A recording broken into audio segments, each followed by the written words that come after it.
Sir நீங்கள் சமீபமாக நந்தனார் கோயிலுக்கு போயிட்டு வந்தீங்க. அங்கே வச்சு ஒரு விஷயம் ஒன்று சொன்னீங்க.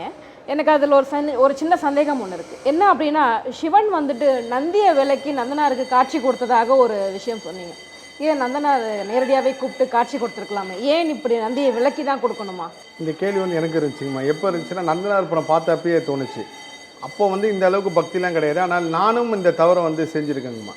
நான் நிறைய பேரை அரசியல் காலகட்டத்தில் ஜாதி ரீதியாகவோ இல்லை மத ரீதியாகவோ நிறைய புண்படுத்தி பேசியிருக்கேன். அதெல்லாம் எவ்வளோ பெரிய தவறு என் வாழ்க்கையிலன்றதை நான் கர்ம ஆராய்ச்சி உணர்ந்ததுக்கப்புறம், இந்த முருகர் ஆட்கொண்டு இந்த பக்தி நிலை வந்ததுக்கப்புறம் உணர்ந்து ரொம்ப வருத்தப்பட்டேன்.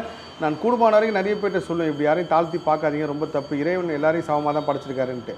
அப்போ ராஜேஷ் சார் நேர்காணல் பார்த்ததுக்கப்புறம் தான் இந்த நந்தனார் சம்மந்தமான ஒரு விஷயம் பார்க்குறப்போ என் மனசில் ஒரு கேள்வி இருந்துச்சு. நீங்கள் கேட்ட அதே கேள்வி தான். ஏன் நந்தனார் நந்தி விலைக்கு கொடுத்தாரு?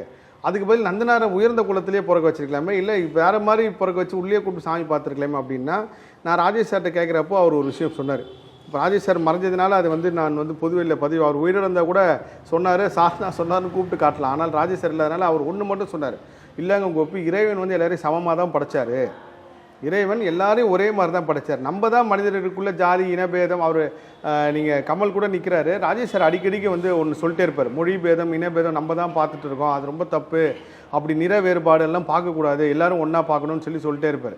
அப்போ அவர் ஒரு விஷயம் சொன்னார், உண்மையிலே என்னென்னா இறைவன் எல்லாரையும் சமமாக தான் படைச்சார், நம்ம தான் இவங்க தாழ்ந்தவங்க உயர்ந்தவங்கன்னு சொல்லி பார்க்க ஆரம்பிச்சிட்டோம். நந்தனார் சம்பவத்தில் சிவபெருமான் என்ன உணர்த்தினார்னா, யாரை சமமாக பார்க்குறாங்களோ நான் அவங்க கூட தான் இருக்கேன், நந்தனார்னு ஒரு தனி நம்பனுக்காக நான் நந்தி விலைக்கு காட்டினேன், மற்ற யாருக்கும் நான் இதை பண்ணியிருக்க மாட்டேன், நந்தனார் மாதிரி ஆட்கள் நீங்கள் நல்லா பார்த்துக்கிட்டிங்கன்னா நீங்கள் இறைவனாக மாறலாம், இதுதான் உண்மைங்கம்மா.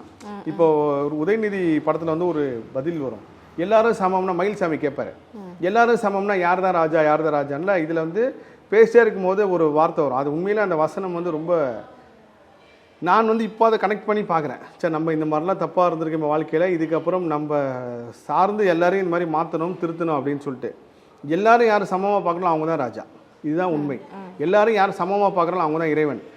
ஒரு காலகட்டத்தில் ஒவ்வொருத்தங்க பிறந்தாங்கன்னு சொல்லுவாங்களேங்கம்மா, அரையனார் பிறப்பும் நந்தனார் பிறப்பும் இறைவன் சொல்ல வருது என்னென்னா, யாரையும் தாழ்த்தி பார்க்காதீங்க, எல்லாரையும் சமமாக பாருங்கள். இந்த கலியுக கண்ணன் படத்தில் கூட ஒரு விஷயம் வரும், இறைவன் அவங்ககிட்ட தான் இருக்கார், நம்ம உயர்ந்ததுனால நம்ம நல்லா ட்ரெஸ் பண்ணுறதுனால நம்ம தான் உயர்ந்தவங்க நம்ம தான் பெரியவங்க கிடையாது. இறைவன் சாதாரண மனிதர்கள் குடிக்கொண்டு இருக்காரு. யார் நீங்கள் அன்போடு கருணையோடு பார்க்குறீங்களோ, யாரை சமமான மனநிலையை பார்க்குறீங்களோ, யார் நீங்கள் தாழ்த்தி பார்க்காம உயர்த்தி பார்க்குறீங்களோ, யார் நீங்கள் புனிதமாக பார்க்குறீங்களோ, யாரை ரொம்ப வெறுப்பு தன்மை காட்டாமல் அன்போடு பார்க்கல, இவங்ககிட்ட தான் இறைவன் இருக்கார்.